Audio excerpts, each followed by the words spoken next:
What's going on, guys, and welcome to today's video. And today we have a really awesome Hydro Blue 21 Rubicon fresh out of the shop. I thought we'd do our normal walk around and go out and take a drive in this thing. As you can see, we have the really awesome Hydro Blue here. And personally, I love this color in person. It looks super good. Of course, we've got our normal Mopar 2-inch with Fox Racing shocks. We did keep the factory wheels on this one with 35-inch tall KO2s, which kind of brings me up to this video. I thought on our drive we would do a little kind of conversation about 35's versus 37's. But let's finish our walk around first. This Jeep did have the factory metal bumper option, and we went ahead and unbolted those end caps to give it a cool stubby bumper look. Kind of one of the cool things with that Mopar bumper is the modular design. You can remove those end caps, you can add a winch. There's just a lot of accessories you can do for that thing. Now, one of the last things we did was a set of tubular in-fab steps. And honestly, they don't look bad. It gives you a little bit more of a step here instead of the rock rails. And some people may need that with the added height. Now, the only other thing we did here was the Mopar tailgate reinforcement and the tire carrier bracket to get that big 35 moved up so it is not rubbing on the bumper.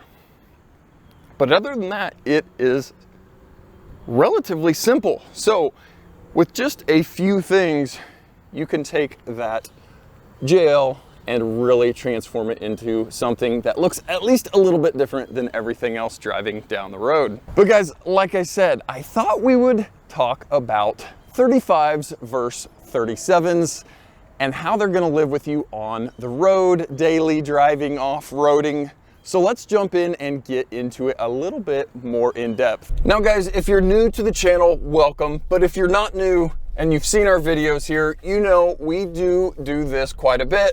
We look around some of these cool new builds that we've rolled out of the shop, talk about them, go out and drive them. Now, as you know, or if you don't know, if you haven't been on the channel, I am a big, massive advocator for the Mopar lift, the Fox Racing shocks. It rides really nice. It does everything you want it to do. Some guys add track bars, I know, but for the most part, it is a complete lift. It doesn't have any warranty concerns.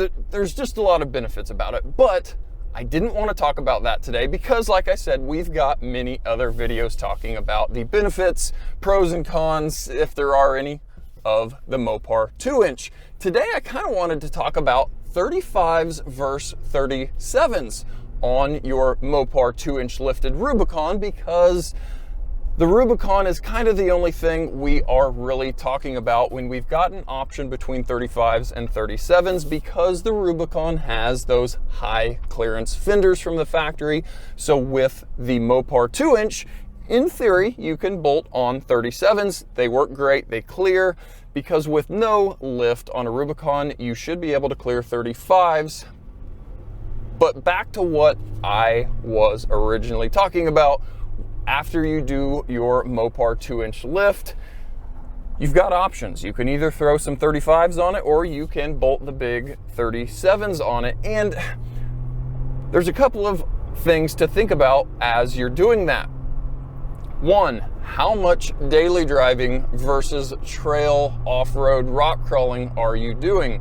Because if that Jeep is going to live 99.9% of the time on the road, it may be a smarter idea to go to those smaller 35's. And yeah, I know years ago 35's were massive and huge, and it's crazy to think we're calling 35's the smaller option now. But the drivability, and not that it's going to be massively different between 35's and 37's, but it's going to drive a little bit better. You've got a lot less weight slinging down the road. You've got a little lower center of gravity. If you needed to make a high-speed lane change maneuver, it should, in theory, handle better. Another thing that isn't as much of an issue because of the 8-speed transmission is the power loss, I guess, with the big 35s or 37s. Most of the time with the 8-speed transmission, they still move really, really well down the road. And heck, I've even done a few Jeeps with 38s, big, huge, heavy wheels, 38s, and they still drive really nice down the road. Now, obviously, you do feel a little bit of power loss because you are bolting bigger wheel and tire on, but that feeling should be slightly less noticeable with the 35s versus going up to those big 37s. So again, that kind of goes back to, if the thing is going to be on road most of the time, it may be beneficial to stick with the slightly less heavy, less power loss 35s, because like we saw in the walk around, even with the small 35s, and they still look really, really good. It doesn't look like, or at least it doesn't look like to me, the Jeep skipped leg day and it looks like you haven't been able to afford wheels and tires for it. It looks good and it looks like an off-road vehicle. Now, do the 37s look cooler? Yeah, they do, of course. They are obviously bigger. They fill the wheel wells a little bit more. It definitely looks aggressive. Now, another benefit about 37s is the added ground clearance, because if you are going to be off-roading, and hopefully you are with your big lifted Rubicon, those 37s are going to give you another 1-inch additional ground clearance versus those 35s. And when you're off-road and dragging yourself across rocks, 1 inch is massive. That could be the difference between you hanging up on a rock ledge or just driving over the rock ledge. So if you're going to be a weekend warrior out wheeling this thing often, then you may want to lean towards those 37s, because like I said, the added benefit and the larger 37s are going to make those rocks scaled down because you've got a larger tire gripping, rolling over, all of that stuff. So it's a really kind of a hard choice, but it kind of just goes back to what you're going to be doing with your personal Jeep. Is it just going to be a street vehicle?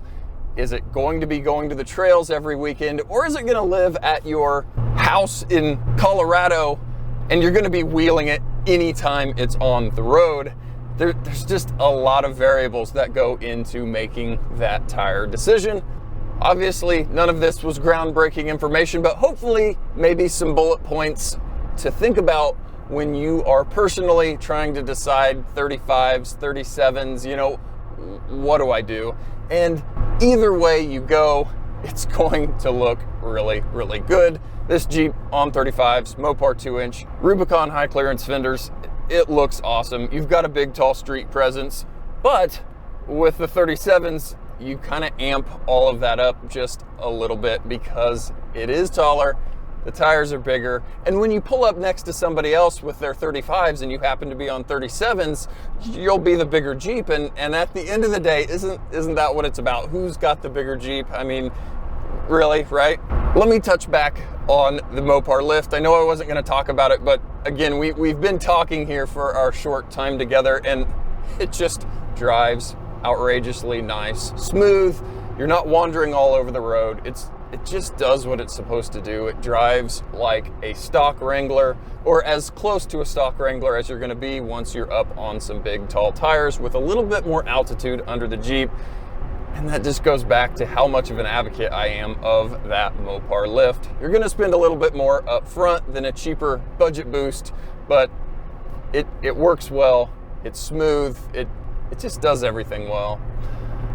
So guys, like I said, hopefully that is some bullet points or some thinking points or some talking points to think about on your personal Jeep, 35s, 37s. Let me know down in the comments, what is your Jeep setup? JL, JT, JK, what size lift, what size tires, and how often do you get to go out and wheel the thing? And guys, thanks for watching, and we'll catch you guys next time.